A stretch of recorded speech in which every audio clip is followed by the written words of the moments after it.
Hi hello friends, welcome back to my YouTube channel. അപ്പോൾ നമ്മുടെ ഇന്നത്തെ വീഡിയോ എന്ന് പറയുന്നത് നമ്മുടെ അസേലി പ്ലാന്റിൻ്റെ വ്യത്യസ്തമായ 4 വെറൈറ്റീസ് അടങ്ങിയ ഒരു അടിപൊളി കോംബോ പരിചയപ്പെടുത്തി തരുവാണ് ഞാൻ ഈ ഒരു വീഡിയോയിലൂടെ. 350 രൂപയ്ക്കാണ് ഈ ഒരു പ്ലാന്റ് കൊടുക്കുന്നത്. അത്യാവശ്യം റേറ്റ് കൂടിയ ഒരു പ്ലാന്റാണ്, എന്നാലും പരമാവധി റേറ്റ് കുറച്ചിട്ടാണ് കൊടുക്കുന്നതും. അപ്പോൾ ഈ ഒരു കിട്ടിയ ചാൻസിൽ പെട്ടെന്ന് തന്നെ വാങ്ങി നട്ടോളൂ. ഒരിക്കലും നഷ്ടപ്പെടാത്ത ഒരു ചെടിയാണ് നമ്മുടെ അസേലിയ എന്ന് പറയുന്നത്. ഒരുപാട് കാലത്തേക്ക് നിൽക്കുന്ന ഒരു ചെടിയും കൂടിയാണ് ഈ ഒരു അസേലിയ. ഇതിൽ ഫ്ലവർ ഉണ്ടായിക്കഴിഞ്ഞാൽ ഒരുപാട് കാലം നമുക്ക് കിട്ടും. സീസണിലല്ലാത്തതുകൊണ്ട് നമുക്ക് കുറേ കാലത്തേക്ക് നമുക്ക് ഇതിൻ്റെ ഫ്ലവർ കിട്ടുന്നതായിരിക്കും.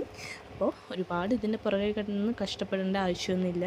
ഒരു ദിവസം കൂടുമ്പോൾ മാത്രം വെള്ളമൊക്കെ ഒന്ന് ഒഴിച്ച് കൊടുത്താൽ മാത്രം മതി. നമുക്ക് വളർത്തിയെടുക്കാൻ പെട്ടെന്ന് എളുപ്പമായിട്ടുള്ളൊരു പ്ലാന്റും കൂടിയാണ് നമ്മുടെ അസേലിയ എന്ന് പറയുന്ന ഈ ഒരു ചെടി.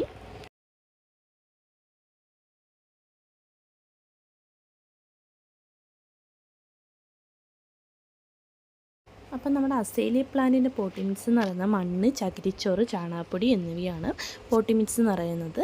അതിൻ്റെ കൂടെ തന്നെ നമുക്ക് ചെയ്യാനുള്ള ഒരു കാര്യം എന്ന് വെച്ചിട്ടുണ്ടെങ്കിൽ നമ്മുടെ കരികിലപ്പൊടി അത്യാവശ്യമാണ് ഈ ഒരു അസേലിയ പ്ലാന്റിൽ എന്ന് പറയുന്നത്. ഈ ഒരു പ്ലാന്റ് നട്ടു വെക്കാൻ ഏറ്റവും സഹായമായിട്ട് പെട്ടെന്ന് തന്നെ പിടിച്ച് കിട്ടാൻ വേണ്ടിയിട്ട് നമുക്ക് ചെയ്തു കൊടുക്കാൻ പറ്റിയ ഏറ്റവും നല്ലൊരു കാര്യമാണ് കരികിലപ്പൊടി എന്ന് പറയുന്നത്.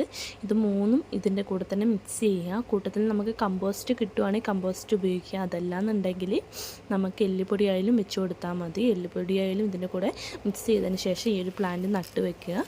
നമുക്ക് നല്ല പെട്ടെന്ന് തന്നെ വളർത്തിയെടുക്കാൻ പറ്റിയൊരു പ്ലാന്റാണ് ഈ ഒരു അസേലിയ എന്ന് പറയുന്നത്. ഒരുപാട് കാലത്തേക്ക് ഇതിൻ്റെ ഫ്ലവർ ഉണ്ടാകുന്നതായിരിക്കും. മഴക്കാലമൊക്കെ ആകുമ്പോൾ കുറച്ച് പൂക്കൾ കുറയുമെങ്കിലും നമുക്ക് ആ ഒരു സീസൺ കഴിഞ്ഞ് കഴിയുമ്പോൾ ഒരുപാട് പൂക്കൾ ഉണ്ടാകുന്ന ഒരു പ്ലാന്റും കൂടിയാണ് നമ്മുടെ ഈ അസേലിയ എന്ന് പറയുന്നത്. അപ്പോൾ ഇതൊക്കെ നേഴ്സറിയിൽ കിട്ടാൻ ഭയങ്കര പാടാണ്, കാരണം എവിടെയും അങ്ങനെ ഉണ്ടാവില്ല ഈ ഒരു പ്ലാന്റ് എന്ന് പറയുന്നത്. അപ്പോൾ ഈ ഒരു ചാൻസ് നിങ്ങൾ മിസ് ചെയ്യാണ്ട് പെട്ടെന്ന് തന്നെ വാങ്ങിക്കോളുക.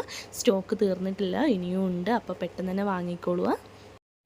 അപ്പോൾ നമ്മുടെ അസേലിയ പ്ലാന്റ് എന്നല്ല, എല്ലാ പ്ലാന്റും നടുന്ന സമയത്ത് ചെയ്യേണ്ട ഒരു കാര്യം എന്ന് വെച്ചിട്ടുണ്ടെങ്കിൽ ഒരു ചട്ടി നിറച്ചും മണ്ണെടുക്കാണ്ട് അതിൻ്റെ മുക്കാൽ ഭാഗം മാത്രമായിട്ട് മണ്ണെടുക്കാൻ വേണ്ടി ശ്രദ്ധിക്കേണ്ടതാണ്.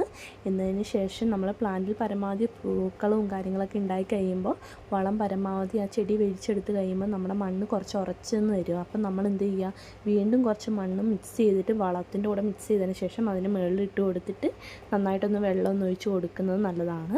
ഒരുപാട് മണ്ണിൻ്റെ ആവശ്യമില്ല, എന്നാൽ ഒരു മുക്കാൽ ചട്ടി മാത്രമേ ആ ഒരു ചട്ടിയിൽ മണ്ണിരിക്കാവൂ. അതിൽ കൂടുതലായിട്ട് നിങ്ങൾ എടുക്കരുത്.